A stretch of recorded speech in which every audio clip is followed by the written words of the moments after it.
اگلا سوال ہے، کیا کوئی مرد یا عورت ناپاکی کی حالت میں درود شریف پڑھ سکتے ہیں، مثلاً حالت جنابت میں یا عورتوں مخصوص ایام کے اندر؟ ساتھ ہی یہ بھی وضاحت فرما دیں کہ کیا نماز کی طرح درود شریف پڑھنے کے لیے بھی باوضو ہونا لازمی ہے؟ کسی کے نزدیک بھی لازمی نہیں ہے، لیکن جذباتی ڈاکٹرائن پبلک میں انہوں نے بیچی ہوئی ہے۔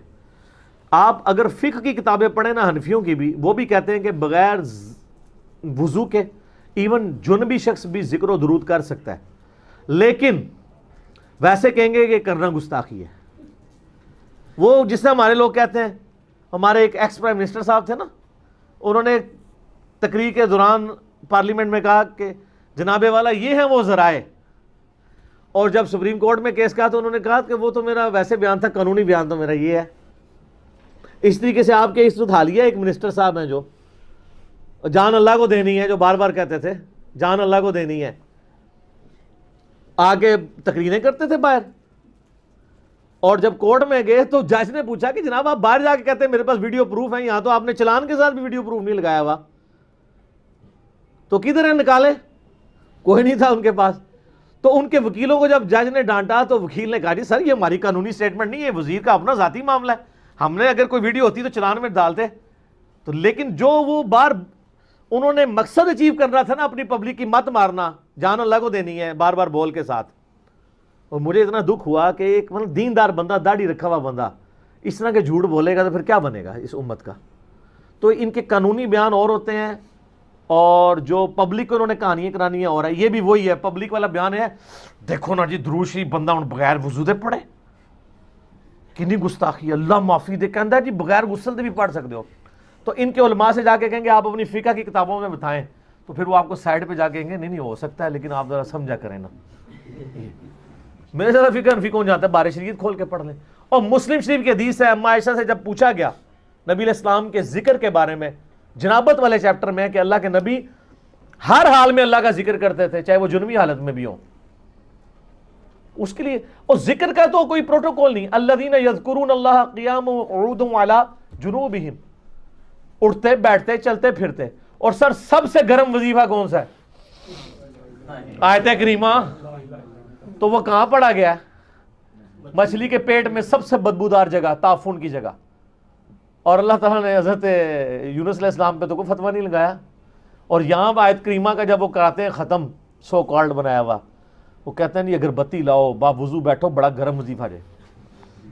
اور جتنے وہ گرم وظیفے پڑھنے والے ہیں نا، کسی ایک سے اس کا ترجمہ پوچھ لینا وہ نہیں بتا سکتا، تو پھر کیا پڑھ رہے ہو تم؟ درود شریف ہو، ذکر اذکار ہو، ان کا پروٹوکول وضو غسل نہیں ہے۔ ہاں ہو تو بہت اعلیٰ بات ہے، لیکن اس کا پروٹوکول نہیں ہے۔ آپ اس کو کسی بھی حالت میں اللہ کے ذکر کو کر سکتے ہیں، درود شریف پڑھ سکتے ہیں، نماز، اور یہ بھی یاد رکھیے گا یہ بے غسلہ ہونا یا بغیر وضو کے ہونا یہ حقیقی نجاست نہیں ہے، یہ انٹلیکچوئل نجاست ہے، حکمی نجاست ہے۔ ایک بندہ بغیر وضو کے آپ اسے ناپاک کہہ سکتے ہیں، لیکن اگر وہ بغیر وضو نماز پڑھنا شروع کرے تو ہم کہیں گے تم ناپاک ہو نماز کے لیے۔ فزیکلی ناپاک نہیں ہو، انٹلیکچولی، پروٹوکول کے لیے۔ اس سے آگے بڑھے، ایک بندہ بے غسلہ ہو، ہم اسے ناپاک نہیں کہیں گے۔ بخاری مسلم حدیث ہے، حضرت ابو ہریرہ کہتے ہیں میں جنبی تھا تو میں باہر نکلا گلی میں تو نبی علیہ السلام مل گئے، تو آپ میرے ساتھ چہل قدمی کرنا شروع کی، گپ شپ مجھ سے کر رہے تھے، میں جی جی کرتے ہوئے آہستہ آہستہ کھسکا، جا کے غسل کر کے پھر دوبارہ واپس آیا، میں کدھر نکل گیا تھا؟ یعنی حضور آگے چلے گئے، باتیں کرتے گئے، وہ پیچھے رہے تو وہ چلے گئے، یا رسول اللہ میں ناپاک تھا تو غسل کرنے گئے تھا۔ آپ فرمایا مومن تو کبھی ناپاک ہی نہیں ہوتا۔ یا رسول اللہ جنبی تھا، فرمایا مومن نہیں ناپاک ہوتا۔ مراد یہ جنبی ہونا حکمی نجاست ہے، حقیقی نہیں ہے۔ حقیقی نجاست اتنی ہے کہ جسم کے اوپر جو نجاست لگی، منی وغیرہ، وہ آپ صاف کر لیں، اس کے بعد آپ پاک ہیں۔ ہاں نماز کے لیے پاک نہیں ہے جب تک پورا غسل نہیں اتاریں گے۔ صحیح مسلم میں حدیث ہے، عائشہ کہتی ہیں نبی علیہ السلام اعتکاف بیٹھے تھے، آپ نے مسجد کے یعنی وہ جو دروازہ کھلتا تھا نا حجرے کا مسجد میں، ادھر سے آپ نے مجھے کہا عائشہ مجھے میرا بستر پکڑا دو، تو کہ یا رسول اللہ میں حیض سے ہوں۔ آپ فرمایا حیض تیرے ہاتھوں میں تو نہیں گھس گیا؟ مسلم کی حدیث ہے، اما عائشہ کہتی ہیں کہ میں حالت حیض میں ہوتی تھی اور نبی علیہ السلام اپنا سر میری گود میں رکھ کے قرآن پڑھا کرتے تھے۔ قرآن تواڈے مولوی نے تو نہیں کدے پڑھن دینا، یہاں تو مشہور ہے جو عورت ہے حیض میں ہے تو وہ مطلب روٹیاں بھی نہ پکائے. کس طرح کی چیزیں؟ وہ ساری حکمی نجاستیں ہیں, یہ حقیقی نجاستیں نہیں ہیں. حقیقی نجاست صرف اتنی ہوتی ہے جو لیکوڈ ہے, وہ والا پورشن. یہاں لوگوں کے یہ بھی ہوتا ہے جی اگر میرے پہ غسل فرض ہے میں کسی تولیے کو ہاتھ لگا لوں ناپاک تو نہیں ہو جائے گا, اور نہیں ہوگا. یہ ساری انٹلیکچوئل ایک ذہنی ہے, ٹینجیبل نجاست نہیں ہے. ہاں اگر ہاتھ پہ آپ کے منی لگ گئی یا کوئی اور پیشاب لگ گیا اور وہ گیلا کسی کے ساتھ ٹچ کر گیا, اگر کسی کے ہاتھ پہ پیشاب لگا اور وہ خشک ہو گیا اور اس کے ساتھ کسی خشک چیز کو ہاتھ لگا لیتا ہے, وہ بھی ناپاک نہیں ہوگی کیونکہ وہ ٹرانسفر نہیں ہوئی وہ چیز. سمجھ رہی ہے آپ کو؟ لوگ پھر بڑا وہم بھی کرتے ہیں اس طرح کے مسائل میں. تو بات کہاں سے کہاں نکل گئی کہ آپ شرعی مسئلوں کو سمجھیں, کوئی پروٹوکول نہیں ہے. آپ نے خود جو مرضی کرنا ہے نا آپ کرتے نا, وہ ظاہر ہے ہمارے ائمہ کرتے بھی تھے. امام مالک کے بارے میں اگر کوئی حدیث سننے آتا تھا وہ غسل کرتے تھے, جا کے خوشبو لگاتے تھے, لیکن انہوں نے کبھی یہ نہیں کہا یہ دین کا حصہ ہے. ان کا اپنا شغف تھا, کریں آپ ضرور کریں, ٹھیک ہے. تو وہ عجیب و غریب قسم کی آپ وہ کہتے ہیں جی وہ ایک بزرگ تھے, انہوں نے کبھی بھی میں نہیں اپنی زبان سے نکالا. یہ کون سی بزرگی ہے؟ نبی علیہ السلام نے درجنوں دفعہ اپنی زبان سے میں نکالا ہے. وہ کہتے ہیں میں جو ہے شیطان کرتا ہے, تو نبی علیہ السلام جو میں کرتے رہے. بخاری مسلم کی حدیث ہے میں اولاد آدم کا خطیب ہوں اور میں سید الاولین والآخرین ہوں. لوگ کہتے ہیں نہیں میں بولو گستاخی ہو گئی ہے, اور جب اپنے بارے میں بات کریں گے تو میں سے ہی شروع ہوگی نا, اور تو کوئی لفظ ہی نہیں دنیا میں, اور میں ہو گئی ہے. تو نہیں کر کے گال کرنی, وہ تو سیکھی چیز ہے, میں کا سیکھا تو ہے نا جی. تو اس لیے چیزوں کو سمجھا کریں. جذباتی ڈاکٹرائن دے رہے ہوتے ہیں, علمی بات کیا کریں. علمی بات کریں تو دین بہت آسان ہے. جذبات پہ جائیں تو توبہ توبہ. ہمارے گھر کی عورتیں کیا کرتی ہیں, اذان شروع ہوتی ہے, او میرا پڑھائی ہو دوپٹہ پکڑائی, اذان شروع ہوگی, پتہ نہیں کو پتہ کوئی شاید ٹکٹ لگی ہوتے.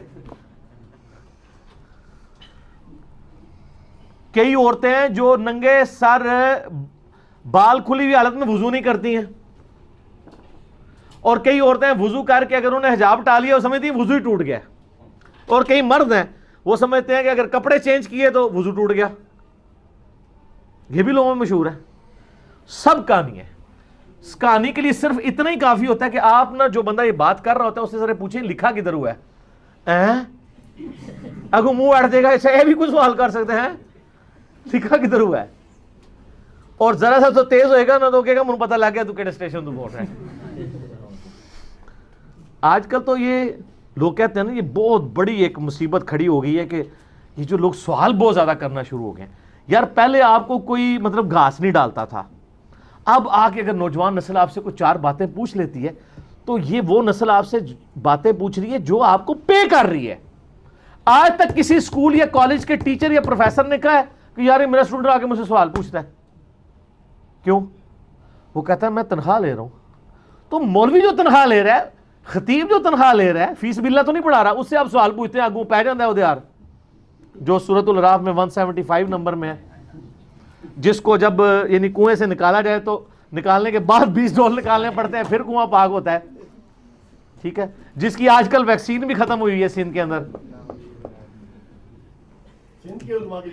ہاں اچھا آگے چلو. اصل میں اس میں ضمن تھوڑا سا اور ماس سے ویکسین ادھر جاندی ہے, وہ گورنمنٹ نہیں دے سکتی. جنوں علماء لڑ جان نا وہ ویکسین اتھو لبدی ہے. جی اس میں ضمن یہ بتا دیں کہ جو مخصوص ایام والی عورتیں ہیں وہ کون سے اذکار کریں گی یا کیا فرق کرنا پڑے گا ان کو؟ اذکار وہ سارے سنت اذکار کریں, البتہ جو قرآن کی تلاوت ہے اس کے بارے میں اختلاف ہے. محدثین کا ایک گروہ کہتا ہے کہ قرآن کے جو اذکار والی دعائیں ہیں نا, جیسے المعوذات آخری 3 سورتیں یا آیت الکرسی ہے, اس کو ایز اے قرآن کی تلاوت نہیں, ایز اے وظیفہ کوئی پڑھ لے. جیسے اب سبحان اللہ ہے تو یہ قرآن کا حصہ نہیں کیا, الحمدللہ, لیکن جب ہم یہ پڑھ رہے ہوتے ہیں اس طرح نہیں پڑھ رہے ہوتے. بعض کہتے ہیں کہ یار نہ پڑھے. پھر ایک درمیان کا گروہ ہے وہ کہتے ہیں اگر آپ نے پڑھنی ہے نا تو آپ قل کے لفظ کے بغیر پڑھ لیں, اعوذ برب الفلق آگے پڑھ لیں تاکہ تھوڑا ڈسٹنگوش ہو جائے. حالانکہ ایک لفظ ہٹانے سے مکمل ڈسٹنگوش نہیں ہوگا, لہٰذا اس میں میرا خیال ہے اتنا زیادہ یعنی سختی والا معاملہ نہیں ہے. البتہ یہ ہے کہ مولا علی کا قول ہے سنن ابی داؤد میں کہ نبی صلی اللہ علیہ وآلہ وسلم کو حالت جنابت کے علاوہ کوئی اور حالت قرآن پڑھنے سے مانے نہیں ہوتی تھی. یعنی نبی علیہ السلام حالت جنابت میں قرآن نہیں پڑھتے تھے. تو اس میں قرآن والا جو پورشن ہے وہ آپ چھوڑ دیں, باقی دعائیں پڑھیں, یہی زیادہ چیز بہتر لگتی ہے. لیکن اگر کوئی آیت الکرسی کو ایز اے دعا پڑھتا ہے یا سورۃ الفاتحہ کو ایز اے دعا پڑھتا ہے, فتویٰ اس پہ کوئی نہیں لگاتا. یعنی اس میں علماء کا اختلاف پایا جاتا ہے, تو اتنا یعنی کوئی حرج والا معاملہ نہیں ہے. ٹھیک ہو گیا. اگلا سوال ہے, کیا عورتیں ننگے سر درود شریف یا اذان کا جواب دے سکتی ہیں یا نماز کی طرح سر ڈھانپنا ضروری ہے؟ دے سکتی ہیں. سر ڈھانپنا جو ہے نماز کا پروٹوکول ہے. ابو داؤد میں حدیث ہے, جو عورت ننگے سر ہوتی ہے, سر نہیں ڈھانپے ہوئے ہوتی, اس کی نماز قبول نہیں ہوتی. اس میں بعض اہل حدیث نے غلوف کیا, وہ ایک ابو داؤد کی حدیث ہے کہ اگر عورت جو ہے وہ اس کے پاؤں ڈھکے ہوئے نہیں ہوں گے تو اس کی نماز نہیں ہوگی. وہ روایت ضعیف ہے.